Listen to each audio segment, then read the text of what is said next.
Stick around while I share my review and overall experience with the Analogue Productions 45 RPM LP of Miles Davis's Kind of Blue.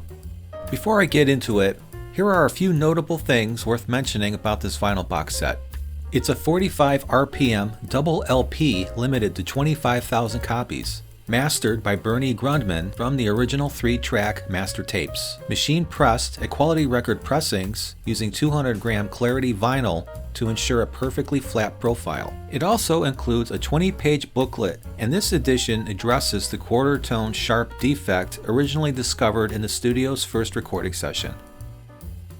As we get to the unboxing, you can tell Acoustic Sounds is serious about the care going into shipping materials.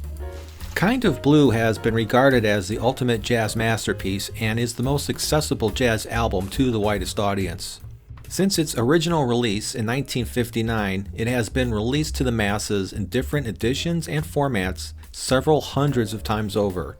It's been a staple in every audiophile's collection for decades, and it's impossible to determine which edition is best. Maybe in this video, we'll find out, or get close enough. Inside the box, we have the standard materials Acoustic Sounds packs into all of their ultra high quality record releases. A certificate proving beyond any doubt that the record is high quality and the vinyl is clear. A full color flyer describing the manufacturing process. A full color advertisement on heavyweight stock in case you ordered over the phone and don't use the internet. A very nice 20-page booklet full of pictures and articles about the making of the album. The records come in separate anti-static bags with no regular sleeves to be bothered with. I'm sure these are the highest quality, but I unconditionally clean every record before the needle drops, and use an entirely new anti-static sleeve in case debris or dust from the pressing facility were in the original sleeves. These will be thrown away. After close inspection, I did not find a single defect or blemish in the vinyl. I wonder how many are thrown out before one gets the stamp of approval. I'm sure I paid for those at the steep selling price. Contrary to popular belief, modern black records are not just a dye. The black is the result of a black polycarbonate additive that not only prevents the visual appearance of defects, but also reduces the accumulation of static and increases durability. The gatefold jacket looks and feels premium with heavyweight stock and glossy coating. Shh, listen.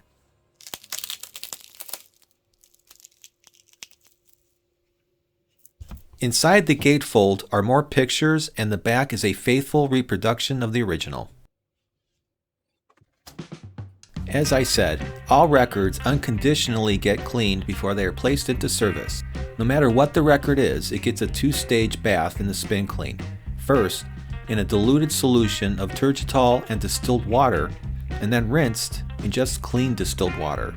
I dry them with lint-free cloths, then let them sit to air dry for a short while. While the records are drying, I do some upgrades to the jackets. Kind of Blue is a gatefold, and I have a jacket cover for that. I have Amazon links for these jacket covers and other items shown in this video in the description below. It helps tremendously when you click those links.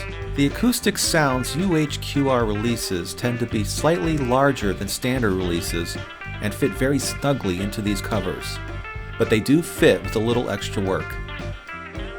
Once the records are dry, I place them in my own anti-static sleeves. Then I give my baby a little burp to get the air out. According to Acoustic Sounds, the 45 RPM pressing is said to reduce distortion and high frequency loss, as the wider spaced grooves allow your turntable cartridge to track more accurately. The downside is only one song per side, with exception of disc 1 side 2, where there are 2 tracks. There's no question about the resurgence of vinyl. However, you have to choose between convenience or sound quality. Unfortunately, a $20 24-bit 192 kHz HD audio recording played through a premium DAC is not only superior to vinyl, but also the most convenient. I'll be comparing that in a moment. On the flip side, you lose the vintage feel of records and the audiophile's need to be in touch with the purest original analog source.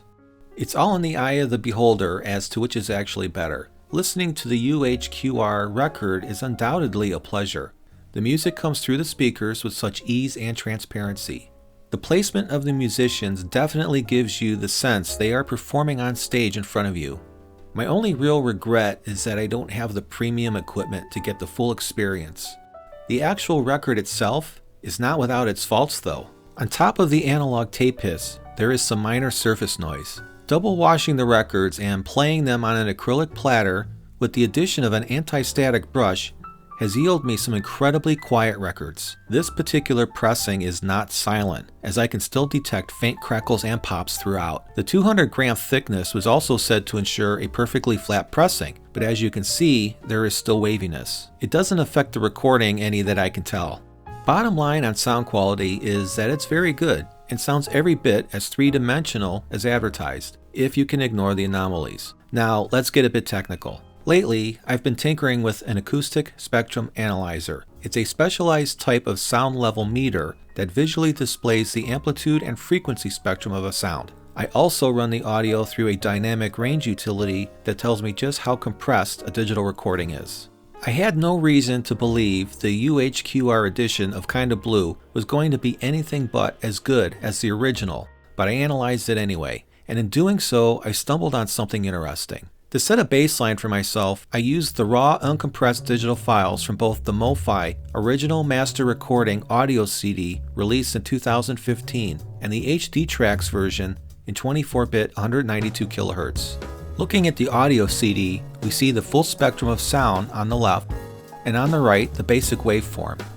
Next is the high-resolution HDtracks analysis on the left and its waveform on the right. The HDtracks has significant data beyond that of the traditional CD. Here is the analysis of the UHQR 45 RPM pressing that I captured digitally at 24-bit 192 kHz on the Cocktail Audio X45. What I noticed right away was the appearance of a diminished recording. Perhaps my stylus or my preamp isn't up to snuff, but upon playback of this file against the HDtracks edition, there is barely any difference. Except for one thing that got me confused. To the right of the spectrum capture is the waveform of the recording. Do you see anything odd? The $150 Acoustic Sounds UHQR 45 RPM pressing of Miles Davis's Kinda Blue has the left and right channels reversed. I panicked and thought maybe my turntable was connected wrong, but sure enough, after testing several other records to various audio CDs and streaming versions, I can confirm without a doubt that this release is pressed incorrectly. Via email, I reached out to Acoustic Sounds regarding the issue, but they have not responded. I didn't want to press the matter since I honestly don't care, but it's incredibly strange to reverse the channels on such a massively hyped release and refuse to issue a statement or acknowledge the problem. For purists, I see this being an issue for them, but no one has ever noticed. Like I said before, if you could get past the quirks, this is a quality release. It's nice for collectors that appreciate a box set on their shelf, but I found the entire package to be too bloated and overpriced. I like a good 2LP gatefold, and I have bought so many that were just as good or better quality, and some even at 45 RPM for well less than $60 a pop. I'm sure you pay for the discarded records that failed the QC process, and it's easy to mark up the packaging, but if you can look beyond all that, it's still a nice addition to the collection.